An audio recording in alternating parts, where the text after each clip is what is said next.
Hey everybody, Ben here from the Bonehead podcast, and welcome to Offensive Formations. So, we are going to spend quite a few videos looking at starting setups, formations, deployments, whatever you want to call them in Blood Bowl.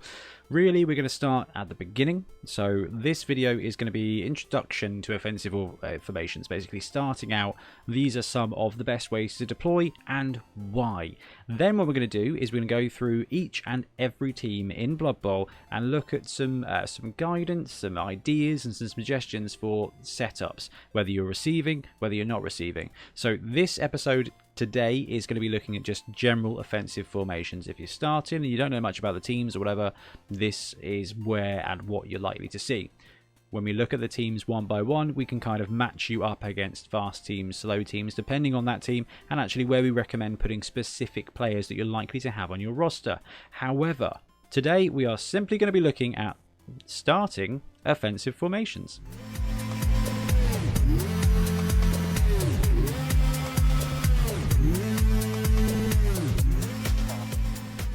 So as we go through these offensive setups, we are going to point out the different phases of your opening turn. And we're going to assume you're not going for a drastic 1 turn or 2 turn touchdown. You're going to take 3-4 turns to score or just control the game.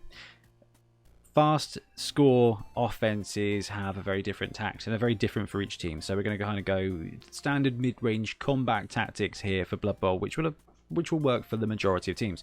So straight up, we're going to go into the 5-4-2 offense.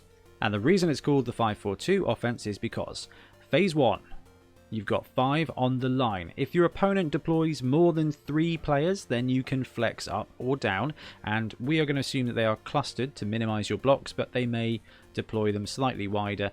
Honestly, you still end up deploying 5 guys. If they deploy wider, you move your players out so that you can maximize your 2 die blocks. That's fine. So 5 on the line. Then you've got 4 as immediate reserve. So you kind of got 3 phases of the offense. You've got the offensive line controlling that. You've got your breakthrough element and you've got your retrieval element. So when it comes to the 5-4-2, you've got 5 on the line, 4 as breakthrough and 2 as retrieval. So the reason this is kind of a really generic setup is because most of the positionals here, or most of the pieces of this puzzle, are going to be the same whether you're a dwarf team or a Skaven team. Okay, you've got blitzers, which are medium to high mobility. You've got catchers, which are high mobility, and you've got throwers or ball retrievers, so your runners with sure hands, anyone with sure hands, or just passers or high agility players. Phase 1, control the line, knock it out. Then you've got these players here. So in the 5-4-2, you've got essentially potentially a blitzer, potentially a catcher either side. This is where it gets clever. We don't know where the kick is going to go. So you do get to see how your opponent has deployed. So we're assuming that they've gone with a symmetric build with just 3 players on the line. You deploy 5 of your players to dominate their 3 players. You're going to get 5 good 2 die blocks. That is going to be tasty no matter what team you're running. If they've got a lot of strength, then yeah, it's going to change things up a bit, but we're going to assume that you're kind of evenly matched. If the ball lands here, you've got 2 players to swoop in and take it. If the ball lands down here, 1 moves to cover, 1 moves to collect. And you've got these players, this 4 middle group, okay, who can either break through and move this second swoop down to collect, or they go up, these guys collect. You can then fold your team in depending on where and what you want to do. So this lot is going to take care of the front line. Then you've got a choice of either flank where you can commit a blitzer to the edge to just go for the damage, and wherever the ball goes you can move to envelop it. So the ball lands here, he comes down to protect, he comes down to protect, he comes up to protect. You dominate the line. You see a tasty blitz you like the idea of. You've got a catcher spare there. Thrower moves up, collects the ball. You have then got a cage with the ball. Blitzers up here. You've knocked a few guys out. You've got a catcher here free. You've got a reasonable staging ground then. So we are going to assume that you are happy to create a pocket and dominate the line. The good thing about this offensive setup is it gives you an alternate plan as well. If you want to score fast, the 5-4-2 gives you the most range for a ball carrier to grab the ball and either hand off or go for a pass action. Ball ends up here. You want to go strong this side. You block these guys away, freeing up this lineman. This lineman comes up, this blitzer comes up, creates a hole. This guy swoops in, grabs the ball, brings it back, gives a handoff. This guy comes up here, passes to the catcher. Catcher can break through if you want to. Doing that's going to leave him a bit vulnerable, but it depends on where you are in the game. But the 5-4-2 gives you 5 on the line, which should be enough to win against most setups. You've got 4 in your kind of reserve pile that can either play, secure the ball, or break through.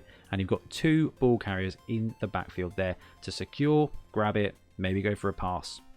But if you've got good agility and or you are looking for a faster bit of offense, change it up. Instead of 5-4-2, 5-5-1.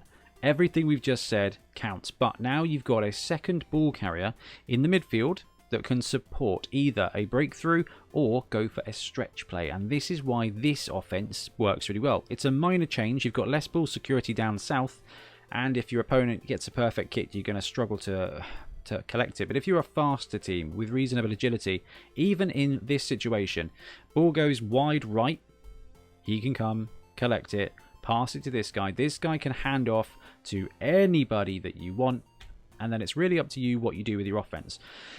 Having 1 deep, 1 medium means that this thrower can then support the line if he wants to. He can come up here and support this blitzer on a blitz, support the catcher, bring in a pocket and set a side screen.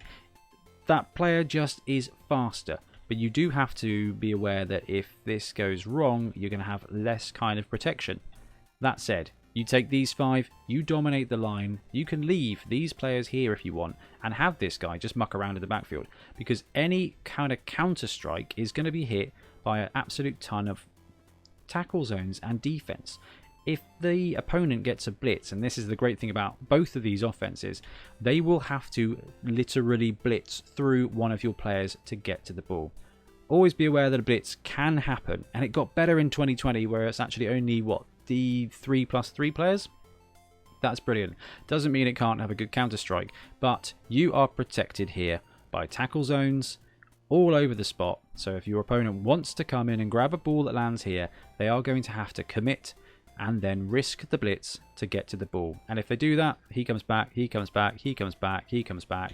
You've got a really good kind of reserve plan. Or you can commit even more to the line. So the 7-4 comes into play if you are a strong team, if you are a dominant line team, or if they just go heavier on the line than you would expect.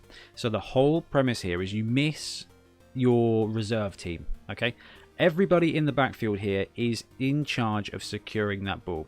So this kind of offense is useful for stronger teams with split roles. I'm thinking Ogres and Black Orcs. The reason for that is you get to commit your offense heavily to the line of slaughter. So if you've stacked heavily on Ogres or Black Orcs, for example, you can wreck this. And you're going to wreck this, and you're going to have a couple of players in reserve who won't have to block. You get to adjust your deployment based on your opponent's defense, but you will have 4 players here to collect the ball. If the ball ends up here, then maybe these slower players aren't going to get to it, but you'll still basically be in range of 2 players protecting the ball. You can then take some really dominant opening murdery rolls and then position a screen. I wouldn't expect to see this too often, but this box method here, where everybody in the backfield is there to collect the ball, works better with no skill teams. So things like goblins, the goblins from the Black Orc team. This is a really effective little setup. Troll in the middle, blocker, blocker. All right, he murders, he murders, he murders. You're going to end up with 2 or 3 Black Orcs. You flood the ball with little people, and then those Black Orcs can either go for a breakthrough immediately. Basically, you split your reserve into extra protection for the ball and extra strength for the line. You miss that flexibility with kind of the middle ground, but you probably won't need it because you've committed so heavily to the line. Skills, combat skills are going to help this massively, but this is the kind of offense that will help if you want to dominate against an equally strong or more stronger defense.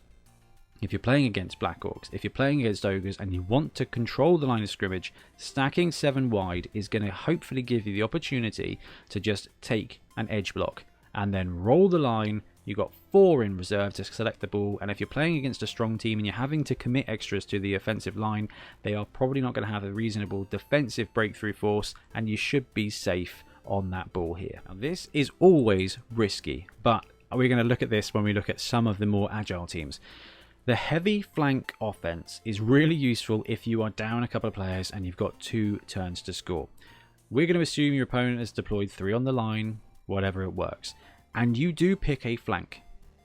This is risky if your opponent is fast, agile, and or has kick. If they don't, if they're mid-range, then you've got a really good chance here. And there's 2 elements to it.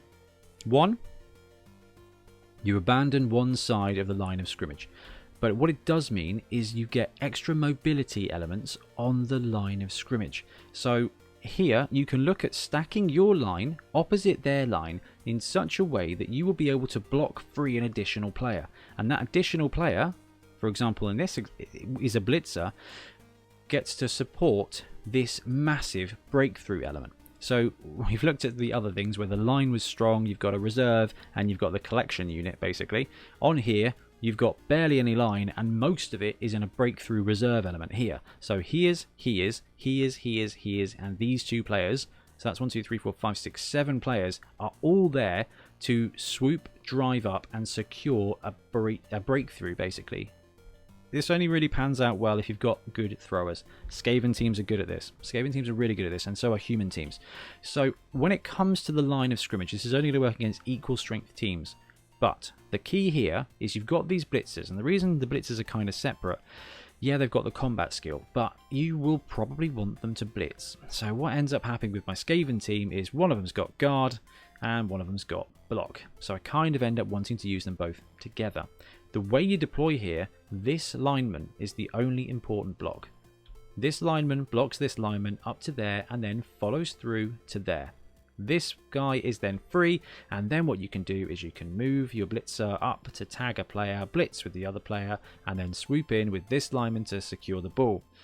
These 2 throwers slightly offset from the sweet spot in the middle of the pitch is going to give you really good coverage at collecting that ball.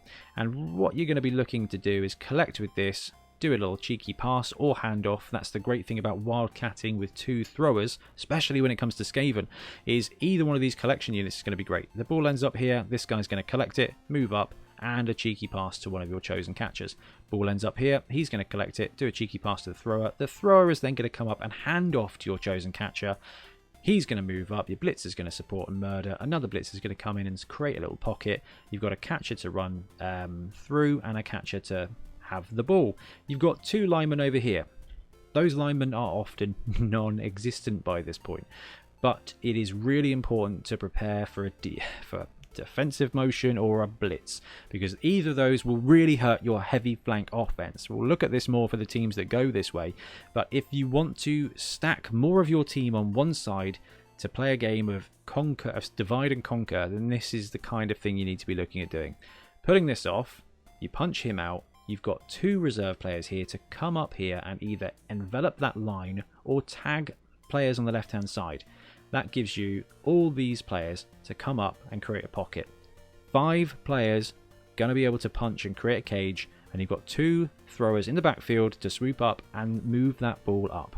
And the last one is a very fun one and only works if you've got high edge and you're willing to wait and watch the game unfold. You still commit heavily to the line, but you block in such a way that it frees up your players. So if you've got 5 on 3 here, what you try and do is farm players along. So you can go for a 2-die block with his support, pop him there, 2-die block with his support, pop him up there, follow to there, envelop those players. Then you've got free lineman, you've got 6 players there to be your breakthrough force. This guy here watches the backfield, collects handoff potentially if you want to go fast, but in a situation like this, what you end up brewing up is push off that line, move up if you can, take a blitz that you want, bring this player down to secure the ball, he gets the ball, and then what you end up doing is allowing the game to unfold. You've collected the ball. You've got it back here. Your opponent can't get through any of these gaps to get the ball. So you can then play a game of wait and see where the opening comes from. This, and this all high mobility players. This doesn't work necessarily so well on a dwarf team, but actually the main strategy here really does work. 5 blockers on the line. They're going to dominate that line of scrimmage. If you've got a troll slayer and a couple of blitzers up there, actually, you know what, that gives you 1 or 2 sides to just deploy. Maybe you get some frenzy on the go, and you've got a sure hands player there, still got 6 squares of movement, can break through. Difference is, this doesn't necessarily work great for caging teams. It works better for those explosive teams that are going to be scoring in 2 to 3 turns. However, secure the ball, these guys can fold in, you decide to push this way. You've got a good bunker in the middle, you've started your breakthrough, and your line is controlling. Then you just push on, build your cage, and onwards to victory.